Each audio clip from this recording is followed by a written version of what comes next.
প্রিয় ভিউয়ার্স, আসসালামু আলাইকুম ওয়া রাহমাতুল্লাহি ওয়া বারাকাতুহু। সবাইকে প্রতিদিনের মতোই সবাইকে শুভেচ্ছা জানিয়ে শুরু করতেছি আজকের ভিডিও। তো আজকের ভিডিওতে বন্ধুরা ফজরের নামাজের কিছু ফজিলত তুলে ধরব। আশা করি মনোযোগ দিয়ে শুনবেন ইনশাআল্লাহ।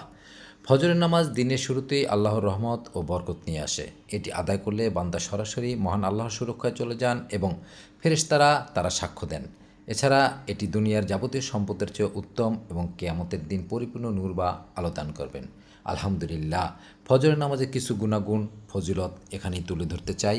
আশা করি মনোযোগ দিয়ে ভিডিওটা শুনবেন এবং লাইক কমেন্ট সাবস্ক্রাইব করে পাশে থাকবেন ইনশাআল্লাহ। সর্বশেষ যে আমলটি আছে সেটাই হচ্ছে সবচেয়ে গুরুত্বপূর্ণ আমল। শেষ পর্যন্ত ভিডিওটা শুনবেন। প্রথমে বলতে চাই আল্লাহ জিম্মাদারি বা নিরাপত্তা। রাসূলুল্লাহ সাল্লাল্লাহু আলাইহি সাল্লাম বলেছেন, যে ব্যক্তি ফজরের নামাজ আদায় করবে সে মহান আল্লাহর রক্ষণাবেক্ষণ হেফাজতে অন্তর্ভুক্ত হবে। মাশাআল্লাহ, আলহামদুলিল্লাহ। দ্বিতীয় হচ্ছে ফেরেশতাদের সাক্ষী। ফজরের সময় রাতের ও দিনের ফেরেশতাদের মিলন ঘটে এবং তারা আল্লাহর দরবারে নামাজ আদায়কারীর নাম উল্লেখ করে সাক্ষ্য দেন। মাশাআল্লাহ, আলহামদুলিল্লাহ।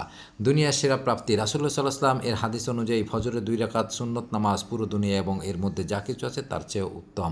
আলহামদুলিল্লাহ, সুবহানাল্লাহ। জাহান্নাম থেকে মুক্তি। নিয়মিত ফজর ও আসরের নামাজ আদায়কারী জাহান্নাম প্রবেশ করবে না বলে হাদিসের সুসংবাদ দেওয়া হয়েছে। কিয়ামতের দিন আলো। কিয়ামতের অন্ধকার দিনে ফজর নামাজ আদায়কারীর জন্য পরিপূর্ণ নূরের ব্যবস্থা থাকবে। এবং সর্বশেষ বলতে চাই রিজিকের বরকত ও মানসিক প্রশান্তি। ভোরে ঘুম থেকে উঠে ইবাদত করার ফলে শারীরিক ও মানসিক শক্তি বৃদ্ধি পায় এবং দিনের শুরুতেই আল্লাহ তাআলার পক্ষ থেকে বিশেষ রহমত বর্ষিত হয়। সবাইকে অনেক ধন্যবাদ ভিডিওটি শেষ পর্যন্ত শোনার জন্য। আসসালামু আলাইকুম ওয়া রাহমাতুল্লাহি ওয়া বারাকাতুহু।